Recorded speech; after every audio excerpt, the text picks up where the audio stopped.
Doctor Zakir Naik একজন Islamic scholar. ইসলামের অবদান ওনার অনস্বীকার্য। আসছে আগামী নভেম্বর 28 তারিখে উনি বাংলাদেশে আসতেছেন একটি চ্যারিটি প্রোগ্রামে। ওনার মূল্যবান বক্তব্য রাখবেন।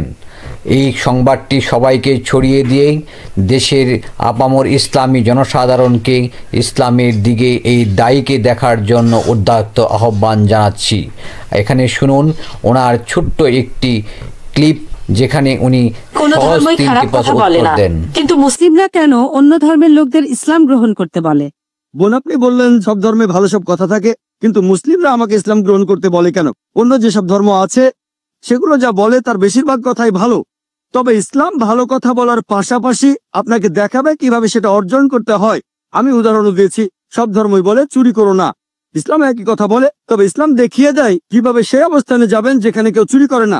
যাকাত দেন, সাহায্য করেন, এরপর কেউ চুরি করলে তার হাত কেটে ফেলেন, তাহলে চুরি করা বন্ধ হয়ে যাবে, কোনো অপরাধ থাকবে না। এজন্যই আমি বলেছিলাম যে ইসলাম ভালো কথা বলার পাশাপাশি আপনাকে দেখিয়ে দেবে কিভাবে সেটা অর্জন করতে হয়। যদি সর্বশক্তিমান আল্লাহ যে কোনো কিছুই তৈরি করতে পারেন, কেন তার সমস্ত পৃথিবী তৈরি করতে 6 দিন লাগলো? বোন প্রশ্ন করলেন যে আল্লাহ যদি যে কোনো কিছু সৃষ্টি করতে পারেন তাহলে কেন 6 দিন সময় নিলেন? বোন, আল্লাহ যদি চাইতেন একদিনে সৃষ্টি করতে পারতেন, তখন আপনি বলতেন যে কেন একদিনে তৈরি করেছেন, 6 দিনে কেন নয়? কারণ আল্লাহ 6 দিনে এটা বানাতে চেয়েছেন। কোরআন বলে যে আল্লাহ যা ইচ্ছে করেন তাই সৃষ্টি করতে পারেন। অনেক আয়াত আছে, আল্লাহ বলেন কোরআনে সূরা আলে ইমরান অধ্যায় 3 আয়াত নম্বর 59, ইন্না মাসালা ঈসা ইনদাল্লাহি কামিসাল আদম খালাকা মিন তুরাব সুম্মা ক্বালা কুন ফায়াকুন।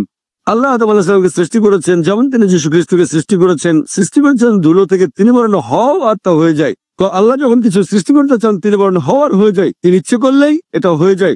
আল্লাহ যদি ইচ্ছে করেন আপনি 9 মাস পরে জন্মাবেন, তাহলে আপনি 9 মাস পরে জন্ম নেবেন। আল্লাহ যদি চান 1 সেকেন্ডে, তাহলে মাত্র 1 সেকেন্ডেই।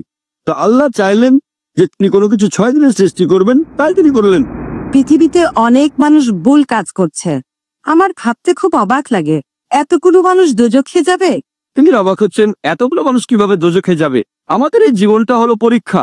আপনারা যদি ভালো করে দেখেন যে নিচু গ্রেডের পরীক্ষাগুলোতে বেশিরভাগ ছাত্র পাশ করে, তবে উপরের লেভেলে গেলে সেখানে পাশ করাটা কঠিন।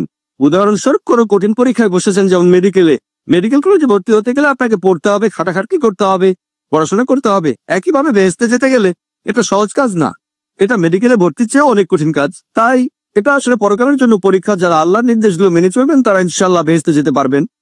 আশা করি উত্তরটা পেয়েছেন।